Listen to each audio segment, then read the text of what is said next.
Hi there, my name's Andy Young and I'm one of the automotive lecturers down at Unitech in Auckland, New Zealand. And this is one of my basic skills videos. Real simple, grassroots stuff, you know. And I'm going to show you how to change a headlight bulb on a car. Well, actually four-wheel drive in this case. This is a brand new bulb in the box. This is made by a company called Ring. And this has come all the way from England, together with about 150 of its friends. And first of all, when you're taking the bulb out of the box, you need to make sure that you don't touch the glass. Now, this will open the box and the glass is at the top, so what we'll do is we'll flick that around the other way and we'll open the box at the other end. Now, it's very important that you only hold the bulb by the metal bits. If you touch the actual the glass, this is a halogen bulb and these things run really hot. And if you touch any of the glass, you're going to put oil or grease out your fingers, off your skin, onto that glass. Fingerprints, basically. And once the bulb lights up, you turn the lights on, that grease will burn off because, like I say, they get really hot. And it can cause the glass of the filament to actually crack and break. And there's a gas inside here, and if that gas leaks out, then the whole thing inside will burn up and you've killed the bulb, basically. This one's a bit grubby. What you can do is get like a lint-free cloth, a bit of cotton or something, and just give it a clean up before you put it in. This bulb is probably about 10 years old. Brand new, never been used, but probably about 10 years old. So there's quite a bit of dust has got into that box. So I'll give that a bit of a clean off before I fit it. It's important that you've got the right type bulb as well.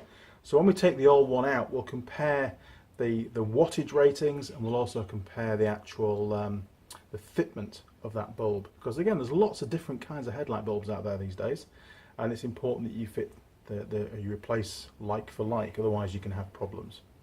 Okay, so we're going to head outside to the vehicle. I'm going to show you how to take the bulb out. We'll come inside, we'll talk about the old bulb and the new bulb. Sounds really boring, doesn't it? But it'll be quick. And then we'll go back outside and we'll refit the new bulb to the vehicle, and then we're all done. Okay, so we're down looking at the left-hand side, the passenger side headlight unit on the vehicle. Like I said, this is a Nissan Patrol. It's pretty old. It's about 25 years old now. And the bulb itself is behind that rubber sheathing. So the first thing we need to do is to pull off the actual connector plug.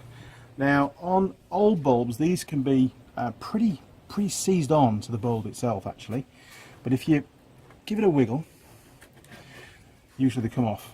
If the bulb starts to come away with it, just use your other hand to hold the bulb in place to lever it off.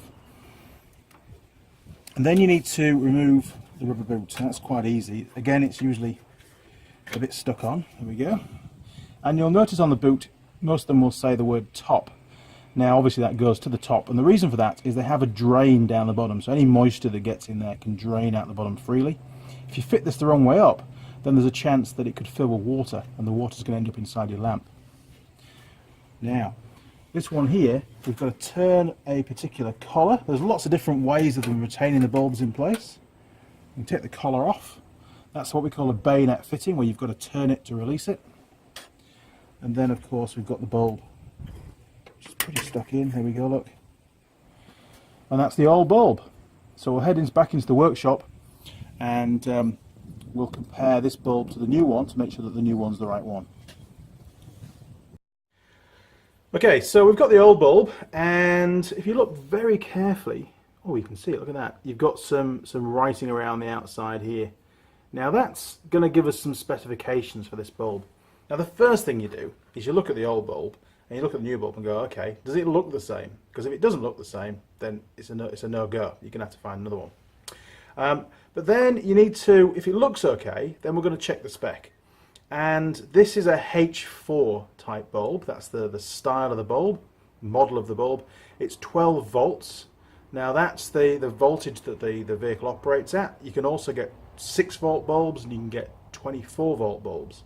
It's very important you get the right voltage. If you put a 24 volt bulb on a 12 volt vehicle, it's not going to cause any damage, but it won't be very bright. If you put a 6 volt bulb on a 12 volt vehicle, for example, then the bulb will be really bright and it won't last 5 minutes. It'll probably pop within a few seconds of turning on. So it's the correct voltage, 12 volts. And this one, obviously the dual filament, you've got a main beam filament and a dip beam filament. This is a 60/55 watt. And of course, this has got an E13 stamp on it, which means it's up to a European standard, which is great news. Okay, now it just happens that this bulb I've got here, the new one, is from Ring as well. So it's basically from the same batch, probably. Again, H4, all good. 60/55 watts, yes, it's the same wattage. You don't want to be fitting a higher or a lower wattage bulb on one side of your car compared to the other. Again, equal lamps, so your two headlights have to actually put the same brightness out. So if you do decide you want to upgrade your bulbs to a much higher wattage, because you can get up to about 100 watt headlight bulbs, then you need to do both sides at the same time. The reason for that is it's an MOT or a WOF fail to have bulbs of different brightnesses. Also bear in mind, if you're going to do that, there's a possibility that the wiring that goes to those headlights isn't thick enough to cope with that higher amperage flow. So there you go. This bulb looks the same, and we've checked the specs, and it is the same. This is a good replacement to go on that vehicle. And I'm just going to give the lens itself a little clean, and then we're going to put it back in the car. Okay, so just try and get a close up the back of the headlight unit. You can see it's pretty old. We've got quite a complex looking fitment there. And the first thing that has to go in is the bulb itself. And this is going to be a little bit awkward because I'm going to hold the camera for you. But you'll see we've got, on that particular bulb, 3 little tines that stick out. And you can see on the back of the bulb, there's one of the tines there. Look, there's another one, and there's another one. Now these are normally offset; they're not equally spaced. And this is the top one, the one that has to go right to the top of the headlight. If you put the bulb in the wrong way round, chances are these tines won't locate properly. One or two will be misaligned. But it's also going to affect the beam pattern that your headlight gives out, and it could be another reason why your car fails an MOT or fails a WOF inspection due to poor headlight alignment.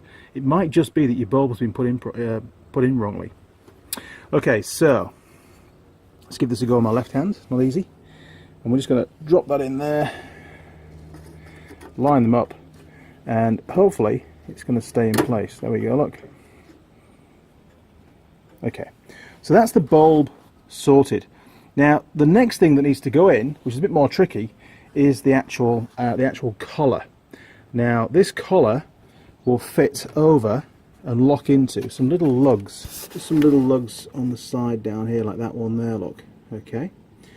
Like I said, they're a bit tricky, takes a bit of doing. Let's give that a go. And then once you've got it locked, just turn it round clockwise about 10 degrees and it locks into place. Like I say, there's lots and lots of different types of fittings to retain your headlights. Some are springs, just little springs that you clip under. Others are these kind of collars. I prefer the spring ones, actually. Okay, so we've done that. And then all that's left to do now is to fit the actual rubber boot. Make sure the boot's has got the top at the top. Remember, that's for drainage purposes. Give it a good push, make sure it's all the way up and sealed against the back of the lamp. And then lastly, just grab the wiring. It's very hard to film because it's really tight down there. And again, make sure that the plug is aligned with those terminals correctly. And then it should just push on quite easily. There we go, look. And again, make sure it's all the way on. Give it a good push. And then, hopefully, we're all done. We're just going to turn the headlight on and make sure it works.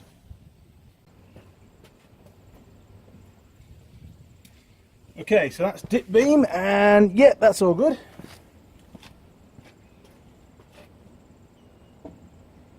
And main beam. Fantastic.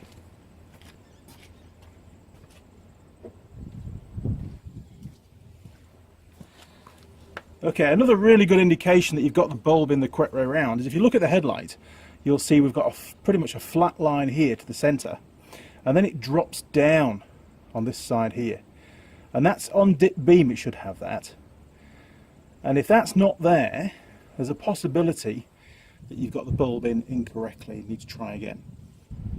That's all part of the requirements for the MOT and the WOF. Cool, okay, back to the workshop. Okay, so that was a really short video, hopefully not too short or not too long, on how to fit a headlight bulb, how to replace a headlamp bulb. It is really important that you do it correctly, otherwise it can affect how the light works, and these things get really, really hot, and if they're going to fall out of the headlight, they could actually fall against some wiring on the car or some plastic, and it could cause a fire.